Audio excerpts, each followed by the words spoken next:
Going back to the cocaine Cowboys story, it seems like, just from the conversations that I've had and throughout history, is for by and large, most of the pot haulers converted to coke haulers because there's more money in coke, right? There's more profit. Easier to move. Bulk-wise. Why didn't you convert? None of us wanted to have anything to do with that, simply because of the first of all, the people involved in it. For one thing, we're just maniacs. You couldn't. I mean, there's no trust. There's no nothing. There's no family to it. There's nothing, oriented in that way whatsoever. Plus, the amount of time you get for being caught with cocaine was significant. Was it? Oh yeah, it was way more. Way more significant than getting caught with a boatload of fucking weed.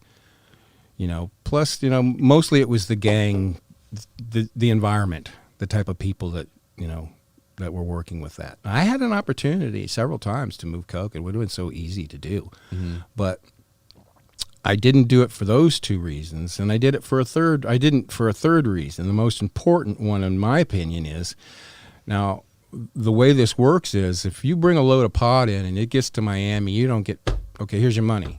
You don't get paid those millions of dollars right away. That shit has to start selling. You get paid out of the shit that's sold out of that load. So it may be a week and a week and a half before I start seeing money. So that being said, our guarantee for the payment is if I do just arbitrarily 30,000 pounds of shit for you, okay? Mm-hmm.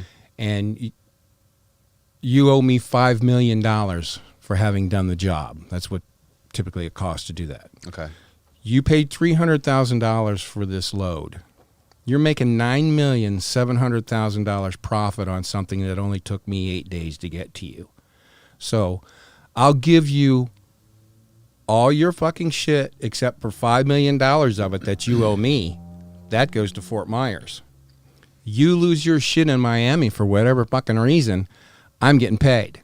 I'm going to sell that shit because I got a buyer right now ready to take it. My crew didn't risk our lives to move this shit into the country and not get paid. So now when it comes to the cocaine, dude, I'm not keeping $10 million worth of your cocaine in lieu of payment. Fuck that shit, dude. Just do it all, have it all, and then risk getting paid or not getting paid. So right. it really wasn't worth it, man. I mean, we were set up and geared up for pot hauling, mm-hmm. Simply because in the area in which we lived, there are times when we start to bring a load in and there's unusual traffic on the island, and that's when it's immediately determined that, okay, the load has to wait, and we'll put it out in the woods. Now, in the early days, the guys would build what they call $1 million pad. They would take the bales. They would find the driest spot out there on one of the islands. I mean, I'm talking about literally 10,000 islands you can pick and choose, and which we knew them really well because that's where we fucked around.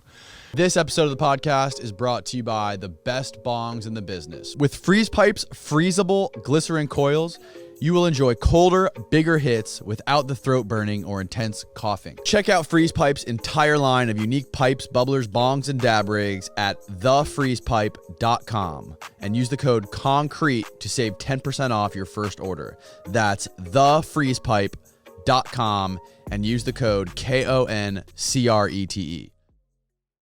Find relatively highest spot on the ground on the island that you can, lay down a bunch of bales, and then pyramid stack them on top of those. If the tide comes up and it happens to ruin the ones that it's sitting on, there's $1 million. That's the pad. That's the $1 million pad. We take all the bales that are dry, leave the shit in the woods. However many bales that took. So that's all figured into the gig. That's funny. So as the kids took over, as those guys wound up going through the process of being arrested and all that kind of crap and shit, and they left us kids over. Now, we didn't believe in $1 million pads. That's a lot of cash. It's wasteful. It's a lot of pot. It's wasteful. What we wound up doing was a little bit more work, but there's a little bit more ingenuity involved in it. And we had to do this one night because there was too much traffic on the island. We brought, I think it was around 42,000 pounds, just over 21 tons, I think it was. And we had to stack it in the woods. So what we did was we found a spot about 3 miles south of Everglades, up into the islands, and broke down dead trees and dead branches and built pads. Literally built 6 different pads to set this stuff on, and bucket brigaded them from the boats into the woods and built these pads and put the shit on to keep it dry. And I paid a guy $15,000 to spend the night with it. So he had a radio. He spend the night with it, so nobody could show up and come back and help themselves to it. That's one of the most fascinating things about this whole time, this whole like era in history, right? There's like this 10 to 15 year period in South Florida, where there's so many opportunities to make so much fucking money, whether it be weed or coke. And it's insane the amount of people that I've been able to meet that have made people that they were just lucky enough to be born at that time, right, in that area of the world, and they made so much ungodly amount of money. And you're right about one thing is that it's pretty much being at the right place at the right time. It's not something that you just sign up for. You drive here and you sign up for it kind of thing. You got to kind of be grew up with it, and that's what happened to me. Yeah. And on all us kids, we all grew up with it. Dude, when I started taking upon myself to do loads on my own, when the first and second generations wound up going to prison, I can tell you that I can lead up into that story. Well, it wasn't. It was then when we started amping up the way it was done. Up until the second and the third generations wound up going to prison, it was well boats. It was, it was radios. It was. Mechanics fixing your boats, and a lot of visible stuff, that really didn't need to be that way. But it worked because at that time people weren't looking for this. They weren't looking for it on the scale in which we were working. I mean, it was just outrageous. I mean, I find it hard to even say sometimes because it sounds so ridiculously stupid. I mean, I did a calculation one time, and I actually did it in my book, where our crew worked 28 nights in a row. Some of the guys would say it was more than that, but I left it at 28 nights in a row. And this is 20 tons, 25 tons, 30 tons every single night. I mean, there was shit going and coming in cars and this is why half the town was involved in it. Right. So we're just, going crazy, crazy stupid. And then when this first and second generations had their run, Operation Everglades 1, which was kind of a bit of a failure. Operation Everglades 2 almost came a year to the day. This time, all the grown-ups and the adults and everybody, that was visible at that time just sat around on the porches at 2, 3 in the morning waiting for the show to start because, it was coming. There was nothing they were going to do about it. Mm-hmm. So Operation Everglades 2 came, and it was a bit of a success, I guess you could call it that. But what they weren't expecting was the magnitude at which this was all taking place, the sheer volume of stuff that was being moved. They had no idea. So when they took those guys all to prison, here, us kids are left. We were the infrastructure. We were the ones doing all the work. The adults are pointing, doing this, go here, go there, pick this shit up, move. Sometimes we'd have to take stuff out of one house, move it up the river and stash it to where you can load it out and get it out that night because we have put more in that house. It was just that way. Right.